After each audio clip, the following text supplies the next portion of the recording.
These things are always true. Things are always working out for you, no matter how flawed your view of it is. And you can get to everything that you want. There is nothing that, if this time-space reality is inspired within you, that cannot come to full fruition. But we also want to put in that important acknowledgement. Did you get it? You can be or do or have anything that you desire. But sometimes you can't get there from there. Now, sounds like a contradiction, Abraham. You said, I can be or do or have anything, and then you said, I can't get there from where I am. And we want you to understand that what we mean is, you can't get there sometimes from the vibrational stance you're in. You got to get into a better mood. You've got to get into the receiving mode. You have to find a way of being receptive to what's in your vortex, because while your vortex, your inner being, source energy, and law of attraction are yielding to you constantly a path of least resistance, so that you can experience the deliciousness and the satisfaction of what you desire unfolding into the things of life, the experiences of life, the relationships of life, the monetary things of life, the piles of money of life. While all of that is potential for you, and while all of those pathways are being shined a light on by your inner being, if you're not in the receptive mode, you're going to claim that the path isn't there when it is. And we understand why you'd say that. Because if you're not in the vibrational frequency where you can receive it, you're not going to receive it. So, over time, we've wanted to help you to first accept that you are more than you see in these bodies. And next, to understand that you are brilliant, beautiful creators, and that you came with the intention of creating for the purpose of satisfaction. We also want you to understand that this universe is vibrationally based, and so you have to accept yourself as a vibrational being, and you have to understand how it is that you offer vibration. You have to understand how vibrations turn to thoughts and how thoughts turn to things, which means you've got to understand what reception is. So when we say to you that you've done step one and you've filled your vortex full of enough things to keep you busy for 20 or 30 lifetimes, we're not kidding you even a little bit. In fact, we're so serious about this vibrational reality that we gave it a name. We call it this vortex, this spinning, summoning, collecting, and gathering up cooperative components for you. Wrote a whole book about it, a couple of books about it, so that you would accept its validity. And then we began saying to you, but you've got to get into the vortex. You've got to be a vibrational match to what's in there. And you've been patient with us over time. We hear you. Abraham, how can I get my money out of the vortex and into the bank? How can this vibrational reality that you all are so excited about, how can it become tangible for me? Because I'm a human being. I'm in physical form. I came into this leading edge. I want manifestations. I want manifestations. I want my creations to materialize so that I and others can enjoy them. And we say, that's what we've been talking to you about for a while. And it is certainly what we want to talk with you about today. We want you to understand how you must, if you want that, get into the receiving mode so that you can receive the thought, the impulse, so that your timing can be good, so that you can be in the right place at the right time. There is so much that is being presented to you. You see, your inner being knows where you stand in terms of your manifestations, and those manifestations in relationship to the manifestations that you want. Your inner being knows where you stand in relationship to all of that, and knows what your path of least resistance is to get there. And did you notice we said your path of least resistance? Because if you weren't putting resistance on your path, there would be no resistance, and you could ask and it would be given instantly. Not just given like it is, but given and received by you like it is. So the only hang up is you're asking, that's good. You can't stop it. And it's being given to you. That's happening. You can't stop that either. But you can block yourself from being in the receiving mode of recognizing that it is being given. And why you usually do that is because you're not satisfied. We love you so much. You're not satisfied with the early form in which it is given. You want the money in the bank. You don't just want a vibrational clue.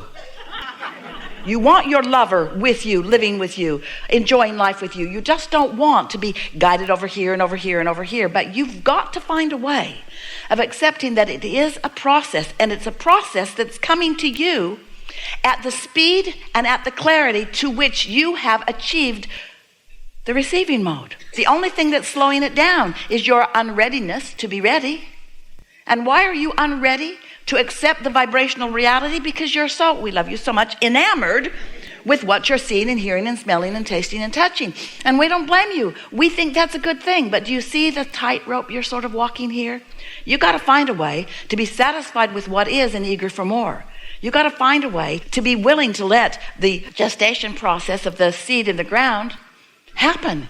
You've got to be willing to let what's ready for you become more and more ready, and you must hold yourself more frequently, more chronically, in an attitude of belief in your worthiness, in your ability, and in the universal laws of the universe to deliver to you anything and everything that you desire.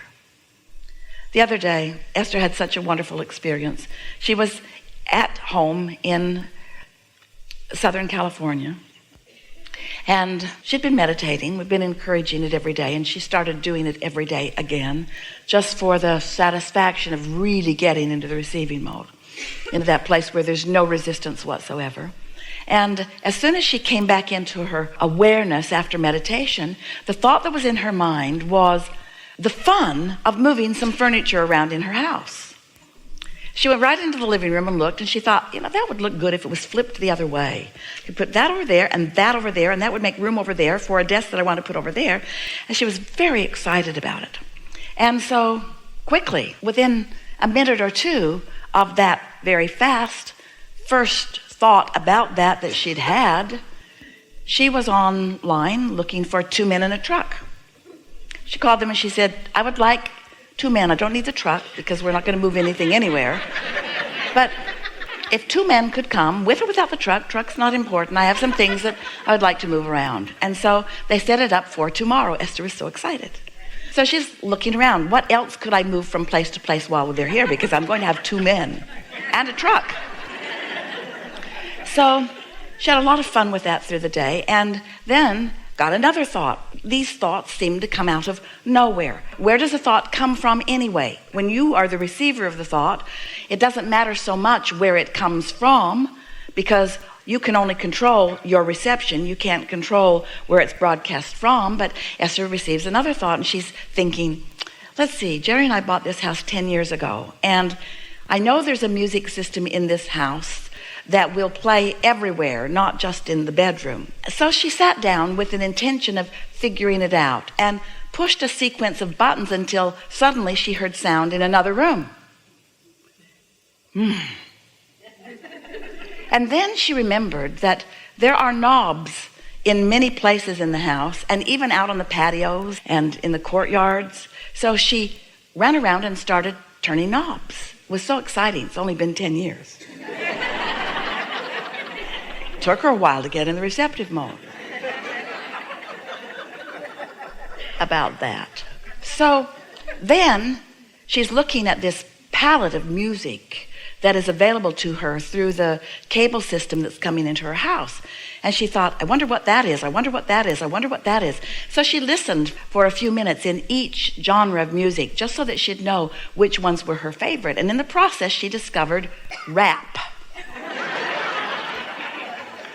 She pushed the buttons in all of the rooms, turned the knobs all up loud, and felt the exhilaration of this for a while. She was high on it. So were her neighbors. It was loud. And then she went on with other things. And then the next day, 2 men and a truck show up. And so she's showing them what to do, and they are enjoying the environment, and they're moving things around, and they're delightful, both of them. And one of them, Esther is talking about, have you ever seen a more beautiful day? And he says, yes, but I'm leaving. I'm going back to Alabama, where I come from. And Esther said, why? And he said, because I am a rapper. And Esther said, hold on just a minute. So she goes into her machine and pushes the buttons, and rap is happening all around. His eyes are so big he can't believe, he thinks he's in an alternate reality. Nothing about this moment seems right to him. And then he says to Esther, "What do you do?"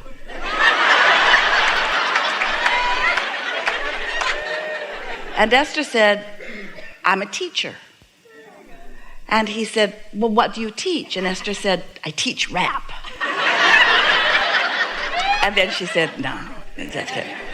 But now they are in love with each other. And then he says, "Really, what do you do?" And Esther said, "Oh, it's sort of a long story, but I have some books."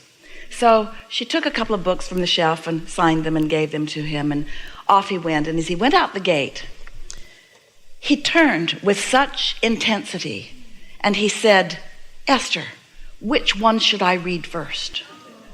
And Esther knew for sure he's going to read those books and she is going to hear him rapping.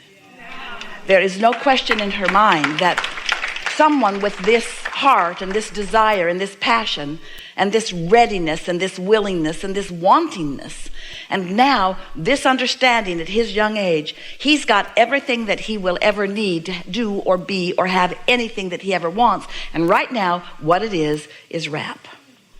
And so the reason we tell you the story is for a number of reasons. First and most important is that Esther didn't wake up intending to be a teacher that day.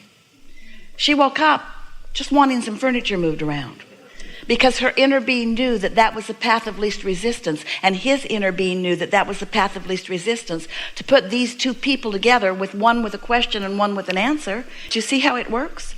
The giving and the receiving is always that way. You are the givers and the receivers to and from each other all the time. And when you are in the receiving mode, then you get ideas that not only benefit you, it's always win-win. It benefits you and it benefits another every single time that you are in the receiving mode. Sometimes you're in the receiving mode and others aren't. Sometimes they're in the receiving mode and you're not.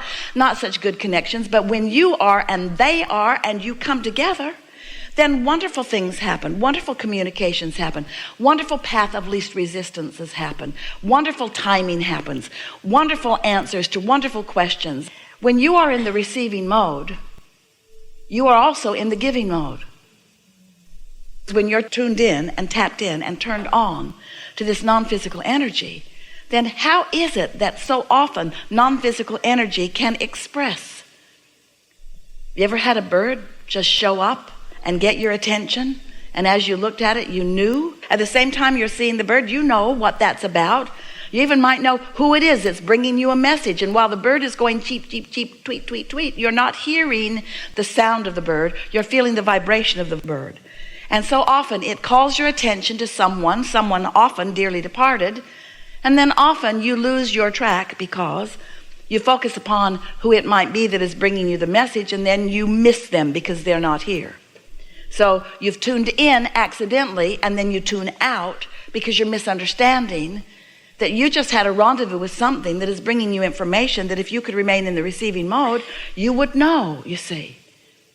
And so the things that we want you to gather from this conversation that we're having today together is we want you to leave knowing unequivocally that anything that this time and space can inspire within you, it can yield to you. If you can want it, you can have it. But you've got to understand that law of attraction is the basis of the combining, and you've got to understand what it is that you are in this moment in time in the reception mode of. Because sometimes, without meaning to be, you are in the receiving mode of the absence of what you want instead of the receiving mode for the presence of what you want. So, story goes on a little further. So you ask, source answers, and this vortex is there, this vibrational reality is the answer. It is also the now reality. This is where all the action is. This is where all of the attention is. This is what source energy is focused upon. So source energy is focused upon who you really are, not only what you've allowed yourself to be so far. So your up to the minute updates of what you want are always in your vortex, and that's what your inner being is always focused upon.